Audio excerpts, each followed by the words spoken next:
estés bien. Yo voy a tratar de hacer así como voy a hacer súper de lenguaje ignaciano, pero voy a tratar de armarles un poco la composición del lugar para que en el fondo podamos entrar en la conversación sabiendo para dónde vamos, a qué venimos. Y así de paso podemos entrar en la médula del asunto y nos saltamos la parte de los datos y que como... y después vamos a tener la oportunidad de conversar con nuestras expositoras, que ya se les voy a presentar más detalle, espero no equivocarme en nada, podría hacer una rápida búsqueda en internet para estar más o menos seguro de lo que estaba diciendo. Y enseguida yo voy a, que es lo otro que me han pedido, voy a dejarles 3 o 4 puntos que son más que respuestas, preguntas, que nutridos por el testimonio, ustedes dos seguro van a darnos harto que rezar, supongo que de aquí para el resto del año. Entonces en esta como breve introducción que quisiera hacer al tema, quiero decir primero, quiero reconocer que este es un tema de mucha polaridad, de en general posiciones ya tomadas de antemano, muy difíciles de revertir por lo tanto, ancladas desde el punto de vista emocional que es donde nos anclamos la mayor parte de nosotros cuando tomamos partido frente a las cosas importantes cuando somos muy chicos, y después a medida que vamos madurando racionalmente en realidad se van poblando de razones nuestras convicciones que ya están claras. Y frente a eso el desafío de un espacio como este es un poco a contracorriente. Es el presupuesto ignaciano, de que todo cristiano debería estar más dispuesto a salvar la proposición del prójimo que a condenarla. Y entonces yo les pediría así como una actitud de genuina libertad, de suspensión de los propios quereres, de los propios saberes, de las propias tomas de posición, y así abrirnos a la escucha y buscar el tono que nos permita la actitud de discernimiento. Y cuanto más nos cueste y más nos sintamos tomados frente a algunos episodios, bueno, más pidámosle al Señor apertura, libertad, porque si algo, yo opino, pero si para algo no sirve la espiritualidad ignaciana es para acabar más profundo en las trincheras, sino más bien salir de ella al encuentro de otros, entender cómo ven las mismas preguntas que yo tengo, y si no lo puedo entender, entonces preguntar más para ver si tú estoy entendiendo bien, y solo entonces, si creo que el otro en verdad está irremediablemente equivocado, bueno, confrontarlo con amor. Eso. Y eso yo creo que le ha faltado y le sigue faltando brutalmente a este debate, ¿no? Como al debate social público en Chile sobre este tema. Segundo, quiero ofrecerles 3 principios que nos puedan ayudar, 3 principios que yo creo que nos reúnen y que pueden ayudar a leer lo que estos testimonios potentes tengan que decirnos. Uno primero que tiene que ver con lo comunitario, con la comunidad, y donde preguntas cómo se afronta esto juntos, qué lógicas operan empujándonos hacia criterios de individualidad y cuánto fortalecen nuestro sentido de comunidad, qué diferencia hay entre responder esta misma pregunta individualmente y colectivamente. Un segundo principio de diversidad, como conciencia que no tenemos por qué pensar lo mismo, la pregunta por cuántas voces diversas caben en una comunidad sin perder la comunidad, cuán respetuoso con esa diversidad estoy dispuesto a ser, hasta dónde mi toma de posición a veces valida un ejercicio de intolerancia que le puede doler a otro, donde pongo etiquetas que encasillan al otro y le quitan también libertad para discutir, lo encasillo como pro vida, como pro choice, como antiderechos o como pro aborto, como la necesidad de reconocer que la realidad excede esas casillas. Y lo tercero, un principio de justicia, así la pregunta por, bueno, en la intimidad del corazón, entonces, ¿qué es lo justo? ¿Quién decide lo justo y con qué criterios? ¿Qué es para Dios lo justo en los casos en que está en juego? Eso así como a nivel más general. Ahora un pelín de contexto, y voy a leer lo que les escribí porque creo que va a ser más rápido que si me pongo a comentarlo. El aborto ha existido siempre en tanto haya motivos para que alguien quiera interrumpir el curso de un embarazo. Son diversas las razones para hacerlo o desistir, las razones para permitirlo o prohibirlo, los dispositivos para su realización y si resultan o no seguros, la opinión de validación o de condena que a los demás les pueda merecer. Lo que se discutirá nunca es el aborto, sino alguna de las cruzas posibles entre todas estas variables, desde el aborto libre y garantizado a todo evento hasta la prohibición absolutamente penalizada, pasando por todas las combinatorias posibles de condiciones del embrión, de condiciones de la madre, de condiciones de los plazos, de las circunstancias, etc. En Chile el régimen del aborto ha sido diverso, prohibido y penalizado desde el Código Penal en 1874, desde el año 31 se permitió excepcionalmente con fines terapéuticos y se reguló en el Código Sanitario para que fuera autorizado por 2 médicos cirujanos. Después de la Constitución del 80, de que la Constitución del 80 introdujera la protección legal de la vida del que está por nacer, el 89 se modificó el Código Sanitario para prohibir todo acto que tuviera como fin provocar un aborto, dejando a la práctica médica, la lex artis, otras intervenciones necesarias para salvar a la embarazada que tuvieran como efecto no deseado ni buscado el aborto, o la muerte del embrión o feto.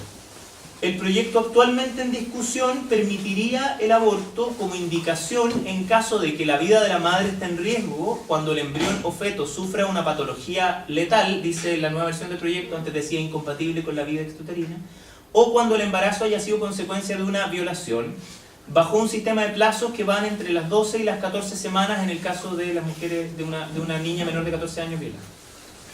El cálculo, ahora números, el cálculo de los abortos actualmente realizado en Chile es objeto de controversia. Están los cálculos del Instituto Guttmacher en los que se basan las publicaciones de la OMS y de algunas ONG como Miles Chile, que basado en una encuesta los directores de los servicios médicos estimaron 160.000 abortos al año. En sus antípodas exactas están los estudios epidemiológicos del Dr. Elad Koch, basado en la relación entre datos de hospitalización, abortos esperados y tasas de natalidad de distintos países, que estima entre 13.000 y 18.000 abortos al año. Y por otro lado, algo entre medio, está el doctor Ramiro Molina, que dice que estos datos, estos 13.000, 18.000, solo mostrarían los abortos que terminan en hospitalización, y esa es una cifra que había que multiplicar por 6 o 7, lo que nos dejaría en torno a los 90.000 abortos al año. En general, esas son las 3 cifras que probablemente más han escuchado y más van a escuchar. Hay una controversia interesante entre los grupos, entre el Guttmacher, el grupo del Dr. Koch y Ramiro Molina, que además es una eminencia epidemiológica. Lo que no tiene luces de resolverse pronto, pero en algún momento contaremos con probablemente un mejor cálculo. La mayoría de los abortos clandestinos en Chile se realizan por medio de inducción de contractibilidad uterina usando un fármaco que se llama misoprostol, que en general se obtiene ilegalmente. Persisten, sin embargo, en algunas poblaciones vulnerables métodos que incluyen el cercenamiento, succión o aplastamiento del feto usando ramas, palillos o adaptaciones de máquina. Hay que mencionar, como lo hizo hace tiempo la exministra Molina, Elia Molina, que esta realidad varía enormemente dependiendo del grupo socioeconómico que se observe. A menudo los grupos de más alto ingresos tienen la posibilidad de trasladarse a otros países a realizarse el aborto o son atendidos en clínicas privadas en Chile bajo el pretexto de otras prestaciones. Una investigación periodística que prefiero no comentar en detalle porque creo que todavía no ha salido a la luz completamente, comparó tasas de hospitalización por apendicitis en algunas clínicas que son conocidas, así secreto a voces, por atender aborto, con otras clínicas sabidamente conservadoras, y las diferencias son elocuentes. Y yo creo que de aquí, de estos datos que he puesto sobre la mesa, uno se pregunta, bueno, ¿cuál es el desafío frente a este tema que la discusión nos ha puesto, nos ha obligado a definir? O sea, ¿cuál es la pregunta que vamos a tener que responder hoy día de cara a todos estos datos? Segundo grupo así de datos. La discusión ha tenido densidades y horizontes muy distintos. Se ha discutido el aborto como un problema de salud pública, por un lado, se ha discutido el aborto como un derecho reproductivo y una reivindicación de la autonomía del cuerpo, como la amenaza a la no discriminación, el aborto como un requerimiento de derechos humanos o como un atentado contra los derechos humanos, por otro lado, el aborto como un dispositivo político de izquierda o de derecha, el aborto como una última alternativa. Se ha hablado de despenalizar versus de indicar, de dejar de ser uno de los 5 únicos países en que el aborto está completamente prohibido, o el de transparentar que en realidad el aborto por riesgo de vida de la madre es una realidad cotidiana en Chile, aunque no siempre se haga. El aborto en el contexto de la violencia obstétrica que sufren las mujeres vulnerables a las que ni siquiera se les pregunta si poner o no un dispositivo intrauterino o ni pueden elegir la calidad de los métodos anticonceptivos que usan. El aborto como un territorio de intereses privados, de agendas ultraconservadoras buscando retomar posición. Espero no irme de lengua, pero el cardenal Medina escribiéndole cartas privadas a los parlamentarios, o de transnacionales que prestan servicios de aborto que podrían ampliar su mercado con la entrada de Chile, Planned Parenthood financiando organizaciones de activismo. La discusión ha tenido rostros que yo, más allá de esto que he comentado, podría calificar de horrendos. A mí, por lo menos, me escandalizaron los videos instructivos para realizarse un aborto de la organización Mide. Me escandalizaron las gigantografías de embriones destrozados también. Me escandalizaron los letreros en la carretera aludiendo a la tortura, muerte y desaparición durante la dictadura. Y me escandalizó la declaración del Colegio Psicólogo afirmando que el síndrome posaborto no existe. Algunos creen que lo que se discute es, y aquí también hay mucha diversidad, lo que se discute es si una niña violada o la hija de un niño moribundo que interrumpe su embarazo deben ir o no a la cárcel por eso. Otros que esto se trata de cuáles son las excepciones humanitarias a la prohibición general de aborto. Otros, de cuál es el mejor camino al aborto libre en el mediano plazo.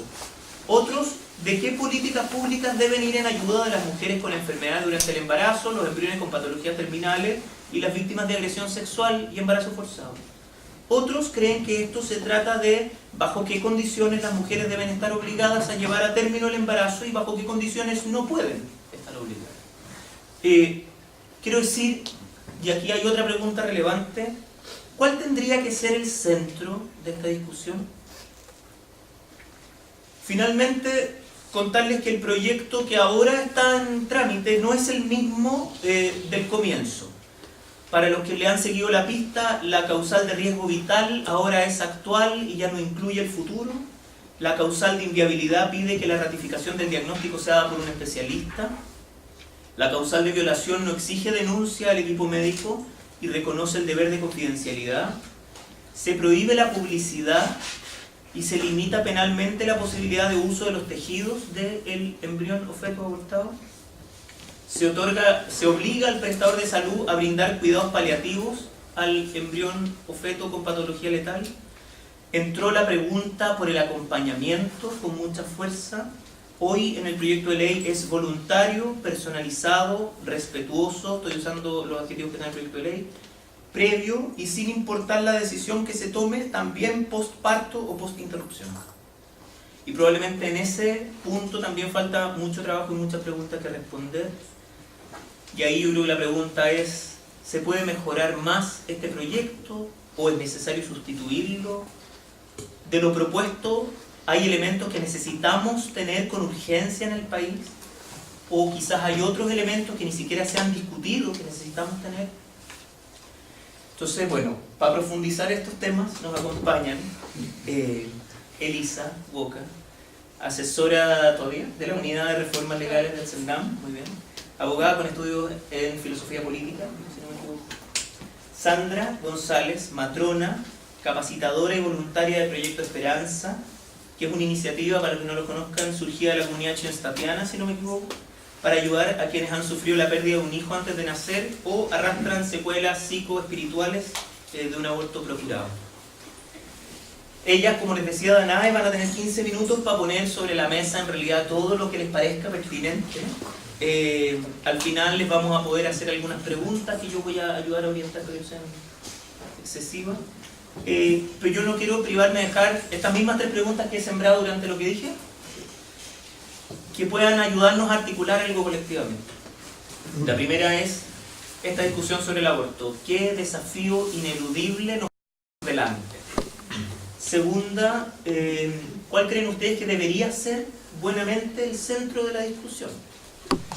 Y la tercera, ¿qué de todo lo que se ha discutido y de lo que no se ha discutido necesitamos como país urgente?